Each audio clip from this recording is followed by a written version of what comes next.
Alright guys, quick water POD video. I'm just gonna share some tips and pointers to get higher scores in this element. And just in case you don't have Alon's Orb yet, I already made a video using the green method, so you guys can check that out in case you need it. And also don't forget the support program is gonna resume on September 10, and in case you forgot to extend and want to support me again next season, also get the codes of course. Make sure to resupport once the season begins. Thank you so much once again for all the support. Really appreciate it, and I hope that we can still keep enjoying the game. There are lots of big things coming up in the next update, and I am personally very much excited about the new training room feature. It actually looks better than what I expected. But anyway, let's just talk about that some other time, and let's begin.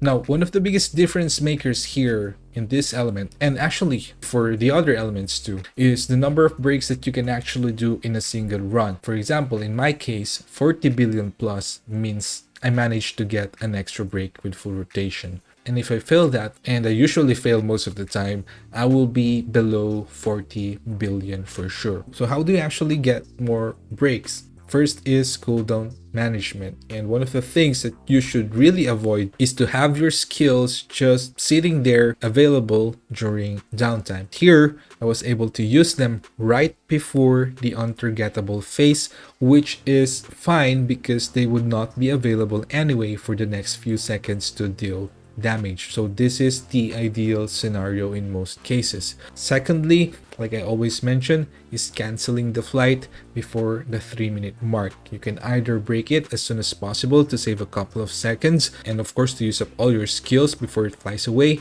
or better yet, destroy the hands the moment it flies off. It's a mix of timing, luck, and damage check, but if you do it right, if you're lucky enough, you'll have better chances to get extra time for another rotation in the end. Just take note that if you're gonna use your ultimate to cancel the flight mechanic, you'll need Power Gauge to activate the next Winter Fang 3-hit combo. So make sure you still have other water skills ready to build the Power Gauge, and if you're lucky, you can also get some Power Gauge from Maylene's basic skills. And last is decision making, of course. Which hand you use your skills on really matters here. Sometimes you'll be delayed a few seconds when breaking, and those seconds add up. So this part right here just comes with practice.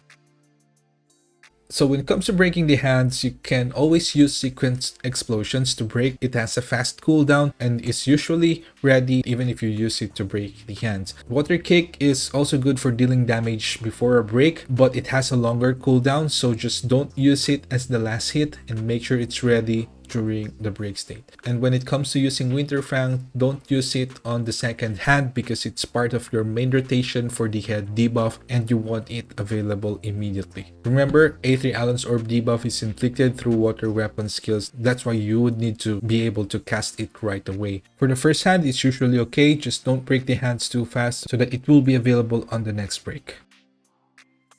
Just a few pointers when it comes to using the ultimates. For Water Cha, don't use her ultimate if you have not seen the Swords Resolve because it will usually mess with her rotation. But honestly, you can just skip her ultimate because it doesn't add much damage anyway. And for Sorin, same thing, her ultimate doesn't really matter. Better to have her focus on getting enough core gauge for her missiles. And for Maylene, you can just use it either right before the break or right after the break, depending on how safe you want to play it. Also pay attention, of course, to the Sylph's Blessing stack and make sure it wouldn't take long before you use the next ult because it might expire.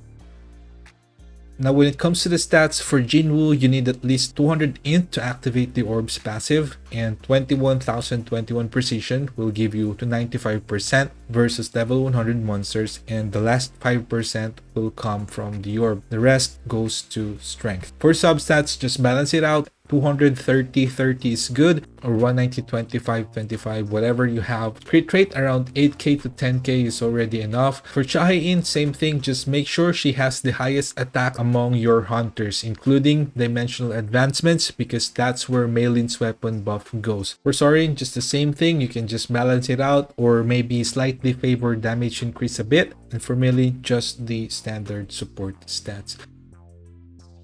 So for the full setup, here's what I used. For the shadows, you can swap Ice Switch to Igris if you want more crit consistency. But if you do that, remember to remove Serbi and replace it with the Ice Switch because you would still need the penetration buff from it. For the artifacts, pretty standard too. I haven't tested Blessing Set on Mailing yet, but I think it could work. One hit kill might also be another option you can try. I'll leave that up to you, or once I try it, I'll just let you guys know. For the skill, Sequent Explosion plus Water Kick of course, and for the QTEs, I would recommend using Collapse, and you can also use Ice Strike for an extra water skill to help break the hands, or Death Squall for faster breaks in the Golem phase. For the Blessing Stones, just don't forget Wolf Assassin for the Winter Fang passive, and Shield Proc Stones so that your Guardian set does not drop when you miss the basic attacks. Of course, just standard setup, nothing special here. So yeah, that's it basically. Just try to squeeze as many rotation as you can from your account if you want to reach higher scores. Doesn't matter if you're F2P, Dolphin, or Whale, there will always be a sweet spot. Sometimes you'll finish with 10 seconds left, just short of another rotation. That's when you know you're close, and one clean run can push your score way higher than others in your tier. Alright, so let's go ahead and check out the replay.